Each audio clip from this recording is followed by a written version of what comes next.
ಸುವರ್ಣ ನ್ಯೂಸ್ಗೆ ಮತ್ತೆ ಸ್ವಾಗತ. ಅದು ಹೆಣ್ಣು ಕುಲವೇ ಹೇಸಿಗೆ ಪಡುವಂತಹ ಪ್ರಕರಣ. ಸದ್ಗೃಹಿಣಿಯಂತಿದ್ದ ಐನಾತಿಯೊಬ್ಬಳು ಪಡ್ಡೆ ಹುಡುಗನೊಬ್ಬನನ್ನ ಪದೇ ಪದೇ ಹಾಸಿಗೆಗೆ ಕರೆದು ತನ್ನ ಸಾವಿಗೆ ತಾನೇ ಮುನ್ನುಡಿ ಬರೆದುಕೊಂಡಿದ್ದಾಳೆ. ಜೀವನವನ್ನೇ ಬಲಿ ತೆಗೆದುಕೊಂಡ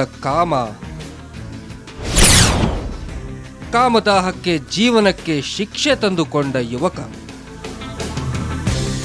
ಸಖ್ಯದ ಸುಖಕ್ಕೆ ಹಾತುರದವಳು, ತನ್ನ ಇನಿಯನಿಂದಲೇ ಬರ್ಬರವಾಗಿ ಕೊಲೆಯಾದವಳ ಕತೆ ಇದು. ಹಾಗೆ ಕೊಲೆ ಮಾಡಿದವನಿಗೆ ಇದೀಗ ಕೋರ್ಟ್ ಜೀವಾವಧಿ ಶಿಕ್ಷೆ ವಿಧಿಸಿದೆ.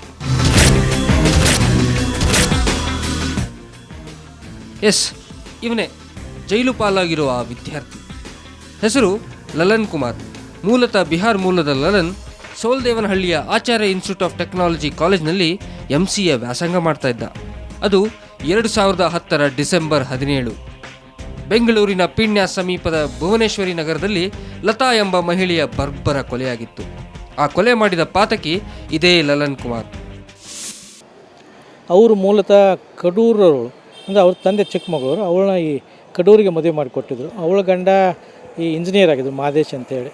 ಸೊ ಅವರು ಸೌದಿ ಅರೇಬಿಯಾದಲ್ಲಿ ತಮ್ಮ ಕೆಲಸ ಸಂಬಂಧ ಅಲ್ಲಿ ಇರ್ತಾಯಿದ್ರು. ಹೋಗಿ ಬಂದು ಮಾಡ್ತಾಯಿದ್ರು. ಈ ಹೆಣ್ಮಗಳು ಈ ಬೆಂಗಳೂರಿಗೆ ಬಂದು ಕಡೂರಿಂದ ಮಕ್ಕಳ ವಿದ್ಯಾಭ್ಯಾಸಕ್ಕಾಗಿ ಇಲ್ಲಿ ಬಂದು ಬಾಡಿಗೆ ಮನೆಯಲ್ಲೇ ವಾಸವಾಗಿದ್ದರು ಅವರು. ಸೊ ಈ ಮನೆ ಮುಂಭಾಗ ಒಬ್ಬ ಮಮತಾ ಅಂತ ಇದ್ದಾರೆ. ಅಂದರೆ ಈ ಆರೋಪಿನ ಲಲನ್ ಕುಮಾರ್ ಇದ್ದಾನಲ್ಲ, ಅವ್ರ ಅಕ್ಕ. ಸೊ ಅವಳು ಇವ್ರ ಮನೆಗೆ ಬರ್ತಾಯಿದ್ಲು. ಯಾರೋ ಈ ಸತ್ತವಳ ಮನೆಗೆ ಏನು ಕೊಲೆ ಆಗ್ತಲ್ಲ, ಅವಳ ಮನೆಗೆ ಬರ್ತಾಯಿದ್ಲು. ಸೊ ಅವಾಗ ಇವನು ಬರ್ತಾಯಿದ್ದ ಅವ್ರ ಅಕ್ಕನ ಜೊತೆಗೆ ಬಂದು. ಹಂಗೆ ಗೆಳೆತನ ಆಗಿ ಮುಂದದು ಈ ಅಕ್ರಮ ಸಂಬಂಧಕ್ಕೆ ಅದು ಇದು ಆಯಿತು. ಅಕ್ರಮ ಸಂಬಂಧ ಅವ್ರ ಜೊತೆಗೆ ಹೊಂದಿದ್ದ. ಲಲನ್ ಅಕ್ಕನ ಮನೆಯಲ್ಲಿದ್ದುಕೊಂಡು MCA ವ್ಯಾಸಂಗ ಮಾಡ್ತಾ ಇದ್ದ. ಈ ಮಧ್ಯೆ ಅಕ್ಕ ಮಮತಾಳಿಗೆ ತೀರಾ ಆತ್ಮೀಯಳಾಗಿದ್ದ ಲತಾ ಲಲನ್ಗೆ ಪರಿಚಯವಾಗಿದ್ಲು. ಊಟ ತಿಂಡಿಗೆ ಅಂತ ಮನೆಗೆ ಬರುತ್ತಿದ್ದ ಲಲನ್ ಕುಮಾರ್ನನ್ನ ಲತಾ ಹಾಸಿಗೆಗೆ ಕರೆದಿದ್ಲು. ನಾಳೆ ಎಕ್ಸಾಮ್ ಅಂದ್ರೂ ಆತನನ್ನ ಬಿಟ್ಟಿರಲಾರದಷ್ಟು ಹಚ್ಚಿಕೊಂಡಿದ್ಲು ಲತಾ.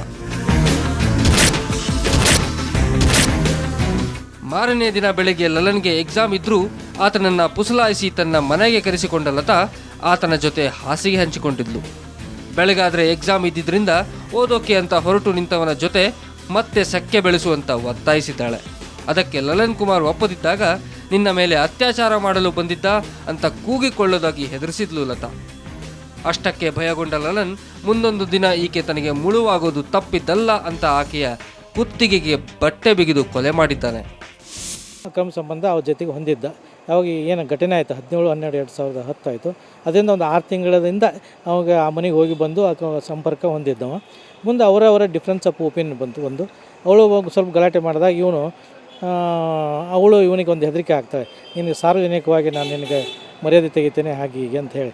ಅದಕ್ಕೆ ಇವನೇನು ಮಾಡ್ತಾನೆ, ಹಂಗೆ ನನಗೆ ಮರ್ಯಾದೆ ತೆಗಿತಾಳೆ ಅವಳು ಅಂತ ಹೇಳಿ, ನನಗೆ ಅಸಹ್ಯ ಆಗ್ತದೆ ಅಂತೇಳಿ ಆ ಮನಸ್ಸಿನಲ್ಲಿ ಇಟ್ಕೊಂಡು ಇವನೇನಾದರೂ ಮಾಡಿ ನಾನು ಕೊಲೆ ಮಾಡಬೇಕು ಅಂತ ಒಂದು ಉದ್ದೇಶ ಹೊಂದಿ ದಿನಾಂಕ 17/12/2010 ಸಾಯಂಕಾಲ ಒಂದು 7 ಸುಮಾರು ಹೋಗ್ತಾನೆ. ಆ ಮನೆಯಲ್ಲಿ ಆ ಇಬ್ಬರೇ ಮಕ್ಕಳು ಇರ್ತಾರೆ. ಅವರು ಸಾಯಂಕಾಲ ಓದ್ತಿರ್ತಾರೆ, ಇವರು ರೂಮ್ನಲ್ಲಿ ಇರ್ತಾರೆ.